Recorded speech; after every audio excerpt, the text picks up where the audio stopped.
todas as coisas e que tenha saúde, assim como bem vai a tua alma. Porque muito me alegrei quando os irmãos vieram e testificaram da tua verdade, como tu andas na verdade. Grave o versículo 2. Leva para você o versículo 2. Amado, desejo que te vá bem em todas as coisas e que tenha saúde, assim como vai a tua alma. Pode passar esta. Irmãos, eu quero trazer uma palavra nessa noite, e eu procurei um tema, um título para dar para essa palavra. E o tema mais próximo que eu encontrei dessa palavra foi uma mensagem, que eu na verdade já ministrei essa mensagem muitos anos atrás, mas eu só extraí o tema dela para mim fazer essa aplicação de hoje. E eu quero falar com esse tema: quando o copo vira. Quando o copo vira. Todos nós temos dentro de nós um reservatório como este aqui, ó, como um copo como esse aqui.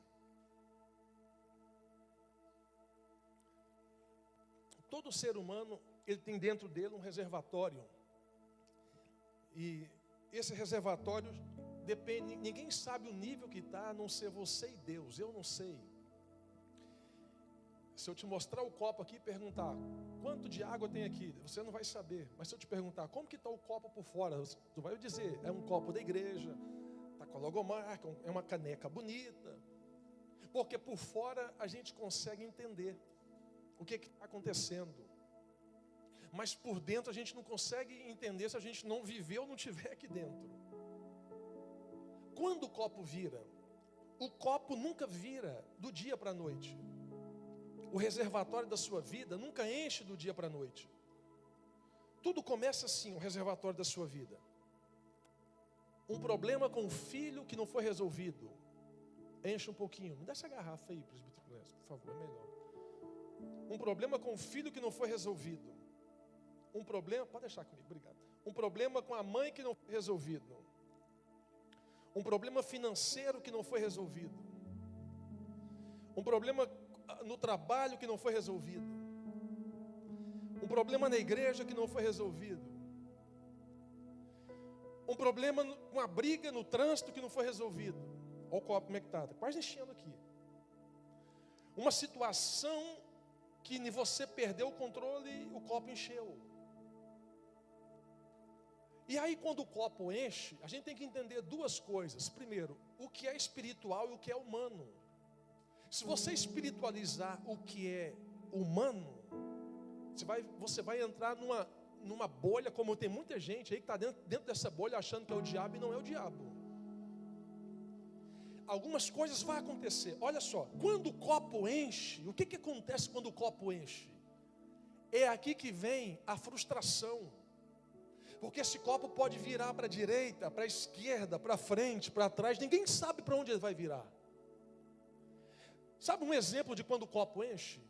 É quando a mulher fala assim, ó, cansei. O copo encheu. Sabe um exemplo de quando o copo enche? É quando você fala assim, não aguento isso mais. O copo encheu. Sabe quando você fala assim, eu sumi daqui. Seu copo está cheio.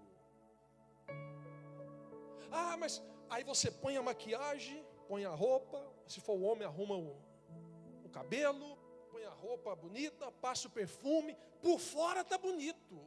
Mas quando apaga a luz, quando vai dormir ou quando está no dia a dia, a guerra está dentro, aqui dentro.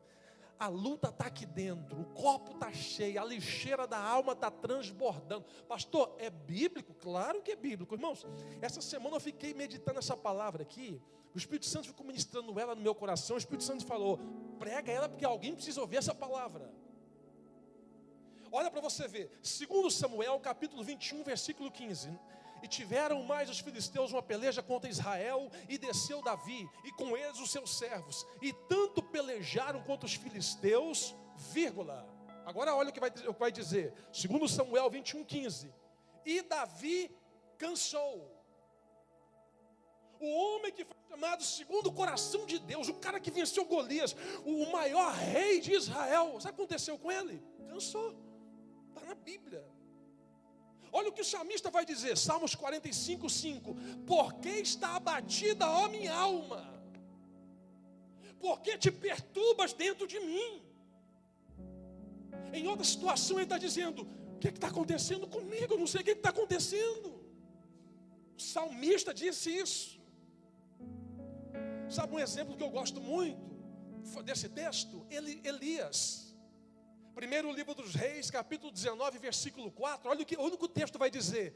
Elias perdeu o ânimo. Olha isso, ânimo. Segundo, se isolou. Terceiro, pediu a morte. 3 situações sequenciais. Perdeu o ânimo, se isolou, pediu a morte. Agora eu vou te explicar uma outra coisa. Que eu peguei isso aqui para a gente não ter controvérsia. A gente precisa entender algumas coisas quando a Bíblia está dizendo que Elias pediu a morte. Quando Elias pede a morte aqui, irmãos, quando Elias pede a morte aqui, a gente precisa entender algumas coisas. O que é ideação suicida? Ideação suicida é pensamento de morte. E o que é desejo de suicídio ou suicídio é o ato de tirar a própria vida. Elias está tendo aqui uma ideação suicida. Eu não vou dizer que Elias teve depressão, porque a depressão, segundo a psicologia, precisa ter pelo menos 14 dias no mesmo cenário. A pessoa precisa estar pelo menos 14 dias na mesma forma, sem alteração, sem mudança. Quando não é caracterizado uma depressão depois do 14º dia, é aí onde entra o que eles diagnosticam, vai diagnosticar com outro problema, chamado de alteração de humor deprimido, ou humor deprimido. É aquela pessoa que sente fraca, tô para baixo hoje eu estou desanimada, faz parte do processo da vida. Agora, se isso continuar por mais de 14 dias, já não é normal, tem que ter uma alteração. A Bíblia está dizendo que Elias teve vontade de morrer. Agora olha que interessante, Elias morreu de quê? Elias não morreu, Elias foi arrebatado. Sabe o que a gente aprende na Bíblia? 90% dos problemas que nós enfrentamos como crises existenciais são catastrofizados na nossa cabeça. 90% dos problemas não existem. A gente começa aqui, se a irmã olhou mais ou menos assim, para quem já está com a síndrome, esse meio que de afastamento, a irmã olha de um jeito, ela fala, a irmã está olhando para mim de um jeito, ela deve estar com alguma coisa de mim. Já começa a imaginar, aí fala, deve estar com alguma coisa de mim, porque domingo passado ela me olhou de outro jeito. Aumenta o problema. Mas no mês passado ela passou por mim na padaria, não falou nada. Vai virando uma bolha o probleminha. Ela começa a mentalizar uma situação que não aconteceu, mas só está aqui, na cabeça. É aí que começa a desavença, discórdia, fofoca, calúnia, difamação, desejo de morte, eu quero sumir, porque o problema está aqui, não põe para fora. Agora, a gente precisa entender uma coisa, e a Bíblia vem falando isso, o que João está falando para Gaio? A primeira coisa que o apóstolo João está falando para Gaio não é perguntar para ele, Gaio, como que está a igreja? Ele não perguntou isso. Ele não perguntou, Gaio, como que está a sua casa, a sua conta bancária? Ele não perguntou isso. A primeira coisa que João perguntou foi, amado, eu desejo que você vai bem. Como que está a sua saúde? Como que está a sua alma? João está ensinando para nós, se você não cuida da saúde, você não cuida da alma, você não vai conseguir gerar carro novo, casa nova, dinheiro nem conta. Tudo que você fizer do lado de fora, se você não estiver bem do lado de dentro, é inútil. Aí João está dando uma aula para nós dizendo, cuida de si mesmo e cuida de quem está perto de você. Gente, é um perigo aqui dessa terra. Eu estou com 1 ano e 4 meses. Tem gente aqui que tem 30 anos de América, talvez sabe melhor do que eu. Mas o ativismo aqui é no 12, é 200 por hora. É casa, trabalho, trabalho, casa, casa, trabalho, trabalho, casa. Tem gente que às vezes mata culto. Ou não é mata culto, porque não é assassino, né? Mas deixa de vir no culto. Porque, pastor, surgiu um negócio, eu tenho que fazer agora. Ele tira o tempo de Deus, ele coloca só para ele. É aquela coisa que a gente tem que tomar cuidado. Ganha muito, mas perde aqui dentro. E a gente está orando, a gente fica orando e orando para a pessoa certa, mas de forma errada.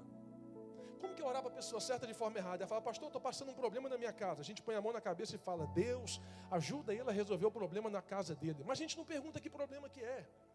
Porque se a gente perguntar que problema que é, a gente pode tocar numa ferida, ou para curar, ou para resolver dali para frente. Aí fica passando o metiolate, sabe o metiolate? Lembra do metiolate? Aquele negocinho que só criava mercúrio, desculpa. Se você lembrar do mercúrio, tu tem mais de 40 anos, hein? O mercúrio, você passava ele, criava só uma casca, mas tocava, machucava por dentro. Então, às vezes cria uma casca, mas não cura. E aí a gente vai aprendendo algumas coisas. Quando é que o copo vira? Quando começa a gerar um desejo, um medo, que o medo, se não for controlado, vira pânico. Quantas pessoas estão passando por síndrome do pânico? Porque pânico é uma coisa, síndrome do pânico é outra coisa. Medo, pânico e síndrome do pânico. Medo é estado de alerta. Sabe quando você está indo no carro, alguém passa na frente, você soca o pé no freio, o coração vai na boca, estado de alerta, medo. Pânico é a incapacidade de ação. Passou alguém na frente, ou bateu o carro, a pessoa entra em choque, pânico, trava, ela não consegue nem sair do lugar. Tem que vir um médico, tem que vir um paramédico, tem que vir alguém, tem que dar uma água, tem que deixar um tempo para ela. O pânico trava, o pânico trava a pessoa. Aí junto com isso, é sequencial. Aí começa a vir dor, começa a vir sofrimento. O que é dor? É algo temporário. O que é sofrimento? É algo duradouro, é algo para sempre. Tem gente que está no sofrimento, mas não sai, não quer sair, não deixa ser curado. É a mesma diferença de briga e de luta. Briga tem hora para acabar, luta não tem hora para acabar. Tem gente que está lutando, tem 10 anos, 15 anos, 20 anos, pelo amor de Deus. Dá um tempo nessa luta, pisa no freio, reorganiza a sua vida aqui dentro, porque senão você pode entrar no índice. E eu busquei esses índices do Brasil, como nós somos brasileiros, eu peguei mais do lado de lá. Eu peguei o índice do Brasil referente ao que pode acontecer quando aumenta o problema do copo cheio com a gente. Eu descobri no site do INSS que o AVC é a segunda principal causa no Brasil. O acidente vascular cerebral é a segunda principal causa de morte no Brasil, de brasileiros, e é a maior causa de incapacidade no mundo, AVC. E uma das causas que causa o AVC no crente, descrente, no ímpio, quem não é, em todo mundo, uma das causas que causa AVC, alto índice de estresse, problemas não resolvidos. Aí o pior não é isso. O pior é quando a pessoa fica transferindo o problema que não foi resolvido, colocando na conta de quem não tem nada a ver. Às vezes a pessoa está ferida com José, toda vez que encontra Maria, descarrega na Maria. Maria não tem nada a ver com o problema. O humor está alterado, está tudo perdido dentro dela. Segundo problema que causa esse ativismo acelerado nessa terra, o infarto. Com o infarto é a insuficiência de sangue oxigenado na área do coração, devido à obstrução de uma veia coronária. Quando gera o infarto, dependendo da situação, meu irmão, ou morre na hora, ou dá sequelas no coração se não for tratado, se não for curado. E a pergunta que eu quero dizer para nós é: como está a sua alma? Não precisa responder não. Como que está a sua saúde? Como que está a sua vida? Tem um site no Brasil que eles colocaram que as 3 principais classes que sofrem de alto estresse altíssimo, de tensão, 3P: professores, policiais e pastores. Eu falei, até pastor entrou no gráfico deles. É gente que lida com gente. Toda pessoa que lida com gente, ela tem um alto índice, se ela não se tratar, ela dá AVC, dá um infarto, dá o reverso de quero sumir, não quero nem saber disso mais. Geralmente pessoas que trazem com ela, e tem um outro índice, uma outra situação chamada de síndrome de burnout. É o esgotamento físico e mental. A pessoa dá taquicardia, algo parecido com a síndrome do pânico. Quando dá, a síndrome do pânico é tão violenta, gente. Eu já presenciei algumas pessoas já indo visitar ou estar junto, da sudorese. Sudorese é a pessoa da suor, que molha a camisa, parado.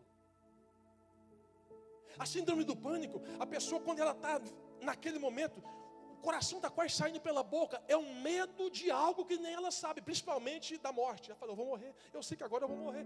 Tem gente que começa a despedir da família quando dá síndrome do pânico. Obrigado, vocês foram bons. Às vezes o que a pessoa está precisando, sabe o que é? É você chegar perto dela e olhar para dentro da alma dela. Não é olhar para a estrutura física, matéria, a estrutura orgânica exterior. É a estrutura interna. Você quer ver como que você cuida de uma pessoa, como que você trata uma pessoa, como que você lida com uma pessoa como essa? Tendo empatia. E algumas pessoas, a gente percebe que elas não têm empatia por alguém que está passando uma situação como essa. Se você pega uma pessoa que está com o copo virando, está numa tensão, pressão, depressão, e você chega para ele e fala assim, você é fresco demais, rapaz. Levanta, rapaz, deixa de moleza, vai para a vida. Isso piora, meu irmão. É constatado que o que faz uma pessoa dessa querer ser curado é você ter o olhar empático com ele, é falar, não, eu entendo a sua dor. Eu imagino o que você está passando. Não, olha, nós vamos orar. Posso te dar um abraço? Às vezes um abraço é o que ela precisa. Aí essa ideia que vem preparando os crentes, somente crentes, que nós somos super-homens, mulheres maravilha, a gente não tem problema. Quem falou que não tem problema, irmão? Mas crente não pode passar problema. Então a gente não conhece Bíblia. Todo mundo passa por problema. Excesso de trabalho faz o copo encher. Falta de controle pelo próprio trabalho faz o copo encher. Recompensas insuficientes faz o copo encher. É a pessoa que trabalha para o outro, mas ele nunca reconhece que ele é importante para ele mesmo. Ele só trabalha falando, não, eu tenho que pagar o aluguel, a casa, a família. Mas se você fala assim, não, tira aí $100, vamos ali no shopping. Você está doido? Não, meu dinheiro é só para minha família. É reconhecimento pessoal. Sabe o que é o problema disso? A gente fica espiritualizando. O grande problema é que uma hora o boleto chega, uma hora a conta chega, para todo mundo. Para todo mundo. A frustração significa a expectativa não atendida. E a frustração geralmente ela pega a pessoa a partir da terceira fase da idade dela para adulto, para entrar para a fase de experiência, ou idade. Porque a frustração é uma cobrança de algo que ele passou na vida e não conseguiu. Aí a cabeça começa a dizer, se eu tivesse tomado aquela decisão lá atrás, hoje eu estaria melhor. Se eu tivesse casado com esse homem, hoje eu estaria. Não tivesse casado com esse homem, hoje eu estaria bem melhor. Se eu tivesse casado com essa mulher, hoje eu estaria melhor. Começa a fazer juízo de si próprio, mas pelo lado negativo. Começa a cobrar aqui dentro. Meu irmão, a gente tem que orar, mas a gente tem que ter a cabeça centrada. Por isso que Paulo fala, tenha a mente de Cristo, proteja a sua cabeça. Paulo fala atualização da mente. Eu falo que é o F5 de Jeová, quando ele fala sobre a renovação da mente. Nós precisamos disso. Agora, se você entrar na bolha que todo mundo está, correria, de duas coisas vai acontecer. Ou seu copo vai virar rapidinho, ou nós vamos ter que fazer um velório e orar por alguém no velório. Pastor, pega leve. Não é verdade, irmãos. O negócio é que a gente fica espiritualizando tudo. O copo está virando.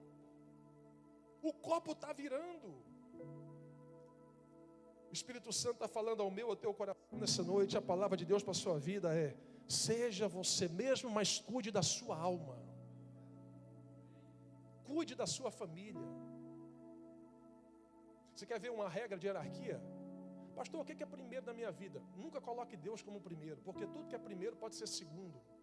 Deus tem que ser absoluto. Deus não entra na conta. Primeiro é Deus, segundo meu pai, segundo meu cachorrinho. Não, esquece.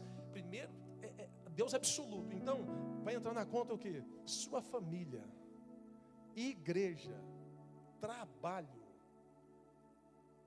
Pastor, e família, igreja e trabalho. Se a gente quer lutar por uma igreja saudável com família, a gente precisa cuidar de família. Como é que eu vou falar assim? Não, vem para a igreja. Aí se torna um hipócrita religioso, fariseu moderno em 2023. A gente quer que você pague de crente aqui, mas está morrendo lá fora. Tem que vir sarado. Ou pode vir doente, mas seja sarado aqui dentro, para voltar melhor do que quando entrou aqui. Mas a ideia moderna mal aplicada vem machucando muita gente. Vem ferindo muita gente. Aí a pergunta que as coisas que a gente mais escuta é: seja forte. Tenha coragem, erga a cabeça, não chore, sorria, levante do chão. Eu te pergunto, por que você não pode ser fraca às vezes? Às vezes. Por que você não pode chorar às vezes? Às vezes. Por que você não pode baixar a cabeça às vezes? Entristecer às vezes? Ficar prostrado às vezes? Faz mal não, às vezes não. Aí a pergunta para nós é, o que a gente está tornando, gente? Seres humanos se tornando seres espirituais ou seres espirituais se tornando seres humanos? O que é pior? Assumir o meu estado ou fingir que ele não existe? Aí vem para nós, até quando? Até quando nós viveremos uma vida vivida por outros e para outros? Até quando nós seremos complacentes e cúmplices da invasão que a gente sofre todos os dias, por olhares de diferentes ou de indiferentes? Até quando nós ficaremos nessa onda de ficar escutando opiniões equilibradas de desvairados? Até quando nós vamos ficar ouvindo crítica construtiva por quem nunca construiu nada? Até quando nós vamos viver uma vida querendo fazer graça para Sambalat e Tobias, quando na verdade eles querem derrubar os muros de Jerusalém e acabar com a sua vida? Até quando? E aí vem a pergunta para nós: o que fazer e como fazer? Para quem iremos nós? Se você fala de um problema seu hoje no WhatsApp, amanhã pode estar num grupo e está todo mundo sabendo. Até para onde iremos nós se você conta a sua debilidade para alguém, mas não sabe se aquela pessoa está só esperando a oportunidade para falar, era isso que eu queria, para pulverizar o problema. Aí quem estava com a alma doente, fica pior do que estava. Nós temos uma regra, mas a minha esposa, quando a gente entra na casa para visitar, a regra é, o que não edifica, mata. O que fica aqui, morre aqui. Porque se a gente não tiver uma ideia de curar, a gente se torna um assassino espiritual nos lares de pessoas. E o pior problema que tem é quando está na mesa, porque a pessoa ela quer falar de um poder que ela não tem, então ela fala de um problema que ela ouviu de alguém para valorizar o poder que ela não tem na mesa que ela está sentada.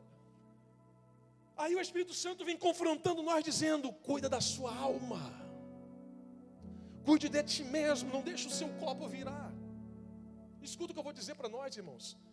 A cada dia que passa, o padrão de comportamento aceitável por parte das pessoas que nós servimos torna-se mais elevado, mais caro. Não aceita o erro, não aceita o cair, não aceita o choro, não aceita a fraqueza, não aceita desânimo, não aceita. Eles estabelecem um padrão para nós. Parece que a gente tem que seguir o padrão deles. Você tem que ter um celular iPhone 15, tem que ter um carro 2023, você tem que ter roupa da Louis Vuitton de marca. Afinal, se você não tiver, você está fora.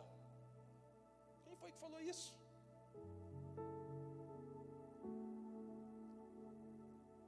E aí a pergunta que vem para nós, você vai viver uma vida para você e vai limpar a sua lixeira? Ou vai viver uma vida fantasiada e vai deixar a lixeira encher e vai deixar o pau quebrar? Vamos ver o que vai dar. Palavra de confronto, não é afronta, isso aqui é confronto para nós. E aí a pergunta do Espírito Santo para nós nessa noite é essa: como está a sua alma? Como que está a sua vida? Como que você está? Assume o seu estado. Pode assumir seu estado. Tem dia que eu falo, amor, não estou bem hoje não, deixa eu na minha. E a mulher é pior, tem dia que ela fala, amor, estou naqueles dias. Meu irmão, quando ela fala, está naqueles dias, eu ponho um capacete, ponho um colete à prova de bala e fico quietinho na minha. Irmão. Não sei qual é a reação da mulher. Por quê, pastor? É gente. A gente precisa ser gente no meio de gente. Eu vou falar uma coisa para nós, olha para mim. Cuidado, porque gente machuca gente. Tem gente doente por causa de gente, porque gente machuca gente. Mas ao mesmo tempo que gente machuca gente, gente é instrumento de Deus para curar gente que está doente no meio de gente. Mas a questão é, você quer ser curado ou quer ficar com a dor? Você quer aceitar a bula do remédio ou você vai tomar o medicamento? Até quando? Sabe, irmãos, visão pastoral e a ideia que está no meu coração, eu prefiro uma igreja curada fisicamente, na alma, do que uma igreja de movimento doente. Porque uma igreja curada na alma, o movimento vem no natural e gera avivamento. Mas uma igreja doente na alma, ela gera um movimento por 2 horas, mas quando apaga a luz que vai embora, parece que volta a nuvem negra, tudo de novo. E aí a pergunta que eu faço: como que está o copo da sua vida? É igual homens e mulheres que têm medo. E o medo, ou ele é demais. Aí o medo tem um medo que ele é bom, que é o medo controlado, mas o medo que causa problema, que é o medo excessivo, que se torna patologia. E o medo excessivo, às vezes, ele gera tanta coisa na pessoa. Uma delas é o isolamento ou o grude. O isolamento é porque, já que eu perdi, então deixa para lá. Você quer ver duas frases célebres que a gente mais ouve? Primeira frase que a gente ouve: deixei na mão de Deus. É uma frase forte, mas quando a pessoa fala deixei na mão de Deus, ela está dizendo: eu não vou lutar mais com isso não, seja o que Deus quiser. Esgotado, está cansado, está cansada. Sabe o que a gente aprende? 5 tipos de medo: luta, fuga, paralisa, desmaia e tremor. Luta, fuga, paralisa, desmaia e tremor. Tem gente que tem medo de menos, aí ele se isola, fica na dele, mas na verdade não quer ficar na dele. É uma linguagem mal falada, ele quer chamar a atenção. E o medo excessivo, geralmente mulheres ou homens, quando são casados, é onde gera o ciúme. Porque o ciúme é o desejo de posse por aquilo que não é meu, mas não é meu, mas o desejo de posse como um produto. Então eu não aceito ninguém perto, não aceito você com ninguém. O ciúme excessivo, na verdade, é um medo de perder o que tem em casa. E quando esse medo não é controlado, vira doença, vira o feminicídio, que o homem mata a mulher. Deve ter caso de mulher que mata o homem também, deve ser o quê? Hominicídio, né? Homicídio não é, deve ser hominicídio, alguma coisa assim. Mas no todo, tem gente que tem ciúme de amizade. Não é nosso caso, mas tem gente que, se eu sou muito amigo do Gladson e ele percebe que ele está meio de longe, ele tem ciúme. Eu não aceito, eu tenho que estar lá. O Gladson está no lugar errado, o Carlos Maia está no lugar do Gladson, eu tenho que tirar. É o medo de perder, insegurança. Agora vamos mexer na feridinha. Estamos terminando já, segura aí. Por que tem esse medo exagerado? Por que está refletindo hoje no estado adulto? Sabe onde tudo isso aconteceu? Lá no passado. E é bíblico. Até para o ensinamento. Lá quando você começou a entender o que era gente, o que era coisa, o que é sentimento, o que é emoção, o que é ficção, o que é realidade. Porque tem 2 mundos à nossa volta, e é bíblico isso. Tem o mundo ideal e o mundo real. Tem gente que quer viver no mundo ideal. O mundo ideal não pode ter briga. O mundo ideal, a minha família me ama. O mundo ideal, eu estou com dinheiro e vai dar tudo certo. O mundo ideal para ele é o lindo, mas o mundo real, quando ele cai na realidade, aí volta a frustração. O mundo real o pau está quebrando na minha família. Eu estou cheio de problemas. Quando ele não consegue nivelar isso, meu irmão, que é onde entra o que Paulo fala sobre a mente, dá um conflito na alma.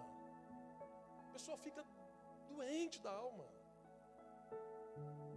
E aí eu falo para nós, gente, vamos tomar cuidado. E o que eu digo para nós é: como você cura alguém de depressão? Ore por ele. Tem depressão espiritual, tem depressão humana. É bíblico. É comprovado. O que é espiritual a gente ora, o que é humano a gente trata. E como que você cuida de alguém? Até para perceber. Ore por ele, por ela. Abrace ele, abraça ela. Acolhimento, estabeleça vínculos. Grava isso. Sabe por que filhos têm problemas geralmente com paternidade do pai e com a mãe? Porque não tem vínculos de segurança estabelecido. A criança cresce debaixo do mesmo teto, mas não tem vínculo com o pai. Não tem vínculo com a mãe. Então ela cresce assim, estou dentro da minha casa, mas não tem paternidade. Aí onde entra uma palavra chamada de orfandade, que cabe para uma situação como essa. Ele é um órfão, está dentro de uma casa, mas o pai e a mãe estão ali. E às vezes o pai está dando presente. Não, meu filho, eu vou trabalhar muito, mas à noite o papai te dá o PlayStation. Eu vou trabalhar, mas à noite o papai dá o dinheiro. O filho não quer dinheiro PlayStation, não. Tudo bem que isso aí faz parte do lazer do filho. Às vezes o que o filho precisa é de um abraço, meu irmão. É um olho no olho, é um beijo no rosto. É dizer: papai te ama, mamãe te ama. Você é a promessa de Deus para o papaizinho, para a mamãezinha. É isso, meu irmão. Isso aí é psicologia infantil, é o que eles querem ouvir. A nossa família, se queremos famílias saudáveis, precisamos lutar por nossa família com todas as armas. Com todas as armas. Quem está comigo, diga amém. Quem está comigo, diga aleluia. Para a gente finalizar. Antes de você cuidar dos outros, cuide de você mesmo. Eu lembro que uma certa feita eu estava voltando de Palmas para Goiânia, no Brasil. E dentro do avião, quando eu sentei, a aeromoça pegou o telefone e ela falou assim no interfone melhor, e ela falou o seguinte: em caso de turbulência, máscaras irão cair do teto. Coloque primeiro em você. Quando ela falou, coloque primeiro em você, o Espírito Santo falou assim, pega essa palavra. Por que ela não falou primeiro no outro? Ela falou, coloque primeiro em você. Primeiro em você. Papel, achei que era máscara. Você fez assim, falei, essa é a máscara já? Está aqui ainda? Não pode sair na filmagem assim não, misericórdia. Corta aí esse pedaço aí, Júnior. Então, às vezes, e a aeromoça falou, coloque primeiro em você. Por que primeiro em você? É o que João está dizendo, cuide de você primeiro. Meu irmão, se tem uma coisa que eu cuido nessa terra aqui, é a minha família. É a minha casa, é a minha esposa. Essa semana, o Thiago que profetizou, a gente foi passou na casa do Thiago, o Thiago falou, está vindo gêmeos aí, Andriela. Não, eu falei, sim, Jesus. É cuidar da nossa casa, é cuidar da sua casa, da sua família. Casa a gente não gasta, casa a gente investe. Cuidar dos amigos que estão do seu lado, amigo de verdade, cuida deles, valoriza eles. Cuidar da nossa igreja. Quando eu falo igreja, não é só cuidar de pastor, não, é eu cuidar de vocês cuidar de quem está de um lado do outro. Como que eu cuido de quem está do meu lado? Protegendo ele, falando bem dele, quebrando as barreiras que o diabo quer colocar na nossa vida através deles. Vou dizer uma frase para nós e grava essa frase: doente não cura, doente esparrama enfermidade. Curado cura, doente só esparrama enfermidade. Você quer ver uma pessoa doente? Você senta numa mesa com ela, você entra no carro dele ou no carro dela, você anda no ônibus com ele, vai no avião com ele. Quando você, primeiro encontro, passou 5 minutos, o cano de esgoto da alma é ligado. Aí começa, ninguém presta, todo mundo é ruim. Esse emprego que eu estou não serve. Esse país não sei. Aquela igreja, aquele pastor, aquele povo, essa fé. Ninguém, é só ele ou só ela. Doente da alma. Pode puxar o extrato, tem alguma coisa que não foi curada ou curada. O copo está cheio. Geralmente quando eu escuto, eu fico só olhando assim, fico calado olhando. Eu fico pensando, por onde começa a aplicar a injeção? Eu fico olhando para ela, onde começa a aplicar a injeção nela ou nele? Agora você quer ver uma pessoa saudável? Ela fala assim, pastor, estou passando por um problema, mas é temporário, Deus vai nos dar a vitória, daqui a pouco a gente sai desse problema.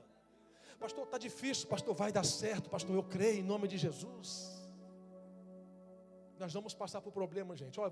Nós estamos em julho, até dezembro vai ter luta, sim, mas vai ter vitória. Vai ter vento fraco, mas vai ter vento forte.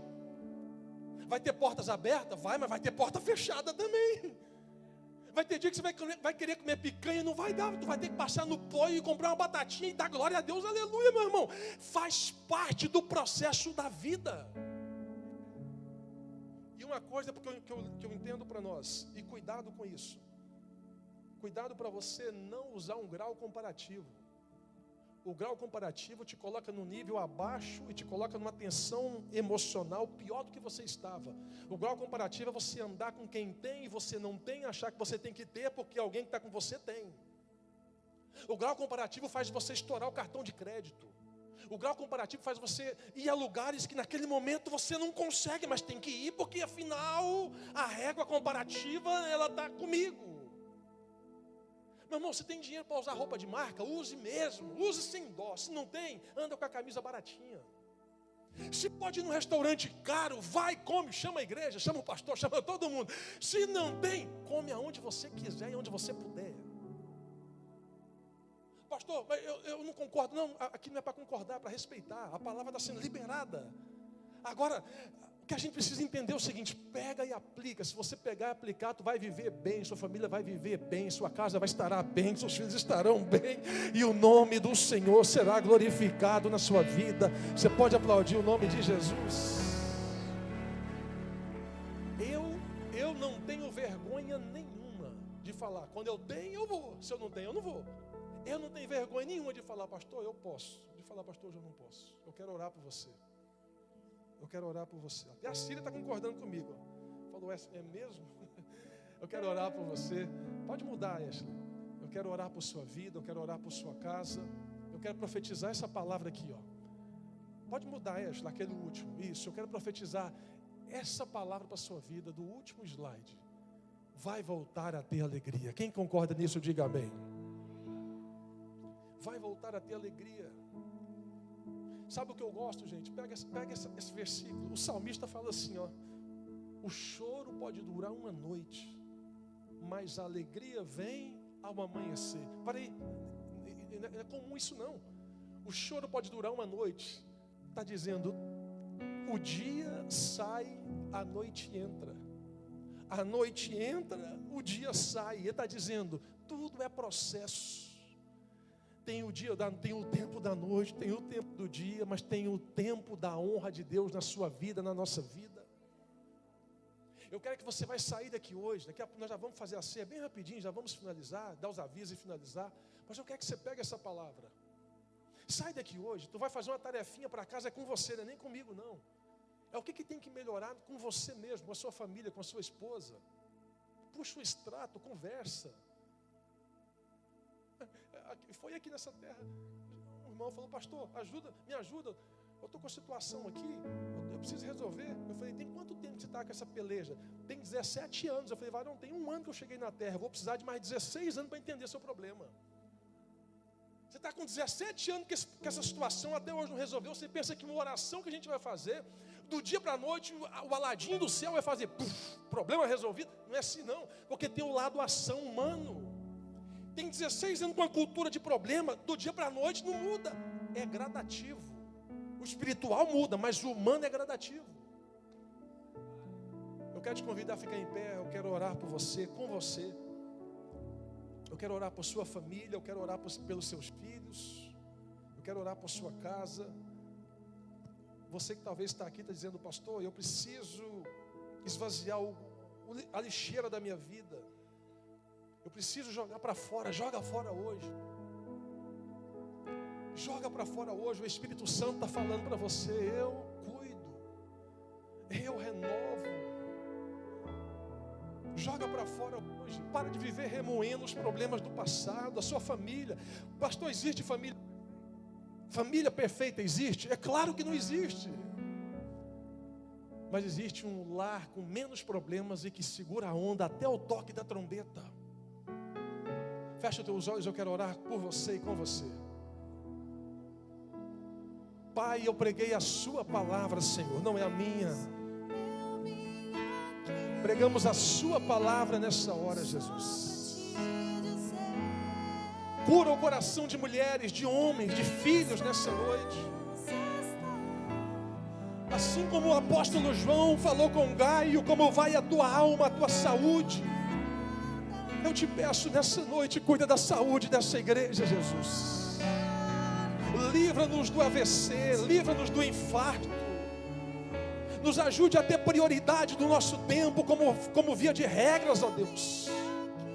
Para que possamos estabelecer mais vínculos parentais, familiares.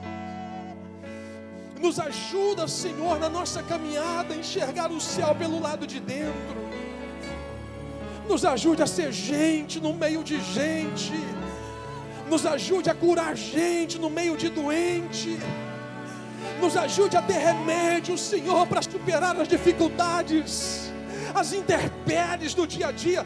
Nos ajude, Jesus.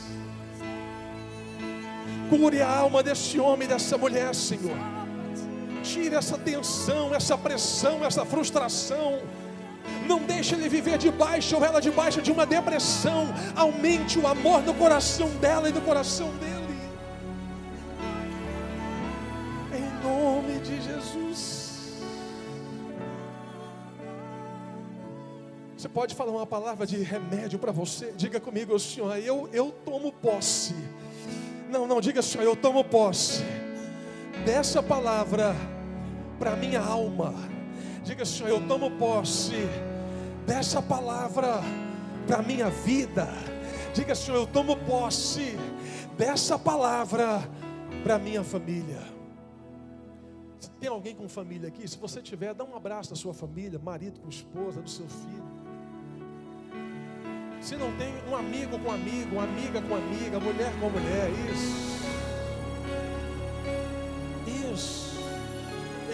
isso, Gabi, abraça seu pai, Gabi, abraça sua mamãe, Isso, irmã Terezinha, abraça a irmã Ivani, isso. Um abraço cura, um abraço pode curar. Há poder na palavra, há poder na oração.